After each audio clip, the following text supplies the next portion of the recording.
Corona ने जहां एक बार फिर से दस्तक देनी शुरू कर दी है, तो वहीं कोरोना का नया वेरिएंट JN1 अब तेजी से फैल रहा है, जिसने दिल्ली समेत पूरे देश के लोगों की टेंशन बढ़ा दी है।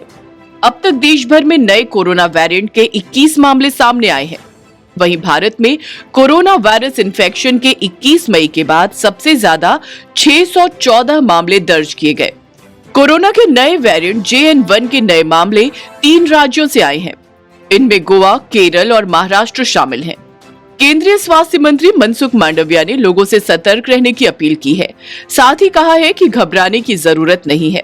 कोरोना के नए वेरिएंट के खतरे को देखते हुए राज्यों के अस्पताल अलर्ट पर हैं। वहीं दूसरी तरफ केरल में कोरोना वायरस के मामले काफी तेजी से बढ़ रहे हैं। पिछले 24 घंटों में केरल में कोरोना के 292 नए मामले दर्ज किए गए। इस दौरान कोविड के 3 मरीजों की मौत भी हो गई। पूरे देश में अभी तक सिर्फ केरल ही एक ऐसा एकमात्र राज्य है जहां पिछले 24 घंटों में मृत्यु दर्ज की गई।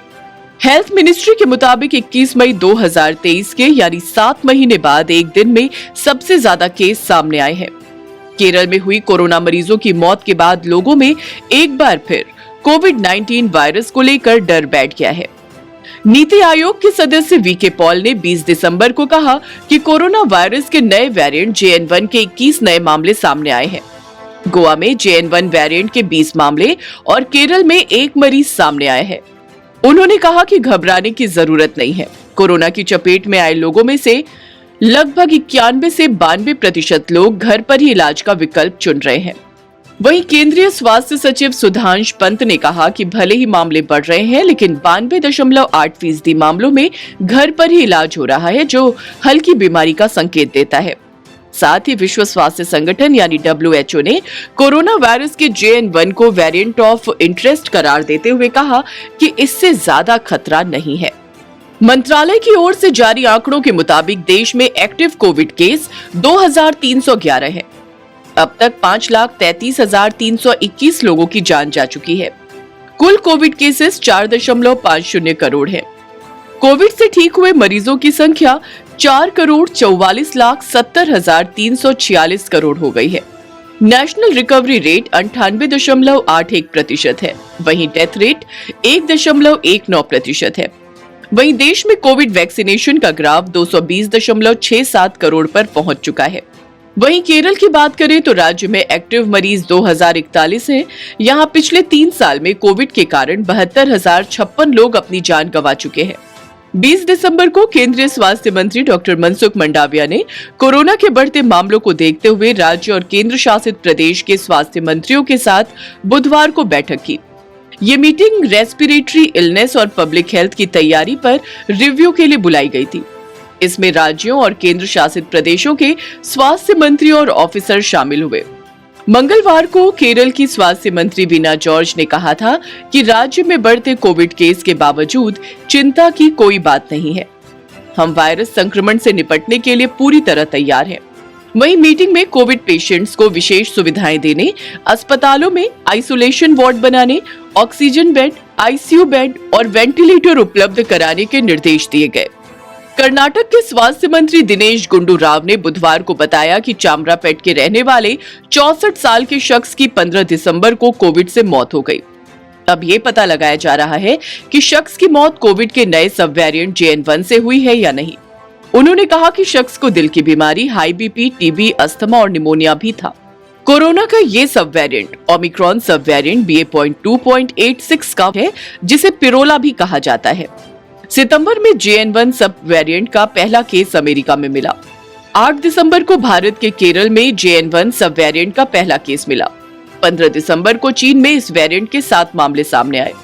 US centre for disease control and prevention CDC ने कहा था कि 8 दिसंबर तक अमेरिका में सब वेरिएंट JN1 अनुमानित 15% से 29% कोविड केस के लिए जिम्मेदार है। सितंबर में पहली बार JN1 का मरीज सामने आया था। लोगों के लिए कोरोना के नए वेरिएंट JN1 के लक्षण को जानना और पहचानना बेहद जरूरी है। JN1 के लक्षण वायरल फ्लू की तरह है, जैसे बार बार तेज बुखार चढ़ना, लगातार खांसी आना, बिना काम किए जल्दी थकान होना, नाक बंद या जाम हो जाना, गले में दर्द होना, नाक बहना, उल्टी व दस्त आना, माइग्रेन जैसा सिर दर्द होना, अगर इनमें से कोई भी लक्षण आप अपने भीतर महसूस कर रहे हैं तो आपको तुरंत सावधान हो जाने की जरूरत है। विश्व स्वास्थ्य संगठन यानी WHO ने कोरोना के नए सब वेरिएंट JN1 को वेरिएंट ऑफ इंटरेस्ट बताया है। WHO के मुताबिक JN1 से ज्यादा खतरा नहीं है। अभी तक मिले मामलों और स्थिति के मुताबिक JN1 स्वास्थ्य के लिए खतरनाक नहीं है। मौजूदा वैक्सीन इसके लिए कारगर है।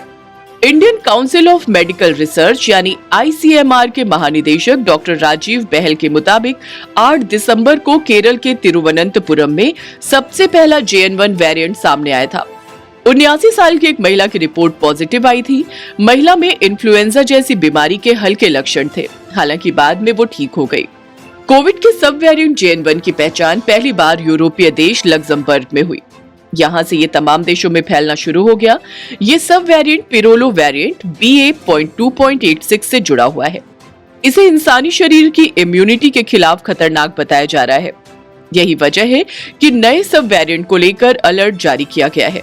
विटामिन ए, ये आंतों और रेस्पिरेटरी सिस्टम को हेल्दी रखता है। विटामिन ए आंखों के लिए भी बहुत जरूरी होता है। इम्यून सिस्टम मजबूत होता है। इसके लिए आप प्रतिदिन गाजर, शकरकंद, ब्रोकली, पालक, शिमला मिर्च का सेवन करें। विटामिन सी, विटामिन सी खट्टे फलों में ज्यादा होता है। विटामिन सी सप्लीमेंट्स बिल्कुल न खाएं। विटामिन सी न तो रिलीज होता है और न ही इसे स्टोर किया जा सकता है। इसके लिए अपनी डाइट में नींबू, संतरे, अंगूर, स्ट्रॉबेरी, पालक, केला और ब्रोकली को शामिल करें। विटामिन ई, इसमें शक्तिशाली एंटीऑक्सीडेंट पाया जाता है जो शरीर को संक्रमण से बचाता है। इसका इस्तेमाल स्किन को हेल्दी बनाने के लिए किया जाता है। इसमें एंटी इन्फ्लेमेटरी के गुण पाए जाते हैं जो इन्फेक्शन से लड़ने में मदद करते हैं। इसके लिए रोजाना बादाम, पालक, कद्दू, मूंगफली, एवोकाडो और चुकंदर खाएं। अगर आपको हमारा ये वीडियो पसंद आया हो तो इसे लाइक, शेयर और चैनल को सब्सक्राइब जरूर करें।